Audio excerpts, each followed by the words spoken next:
the smoke of a furnace, and the whole mountain quaked greatly. So in the Jewish wedding, the groom will precede the bride into the chuppah. When she arrives, she walks around him, followed by the mothers 3 times. And this idea is taken from Jeremiah 31:2. For the Lord created a new thing in the earth, a woman shall compass a man. And of course, at the Jewish wedding, there's a 7-fold blessing which is recited to seal the marriage. Now, the point I wish to make before we come into the new covenant is this. This is very important. You heard me mention about how that in previous teachings that there are 2 olive trees, right? The natural tree, which is the Jew, the wild tree, which is the Gentiles.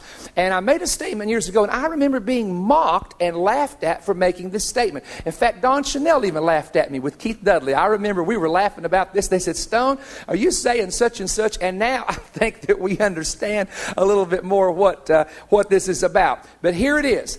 God the Father and Christ the Son.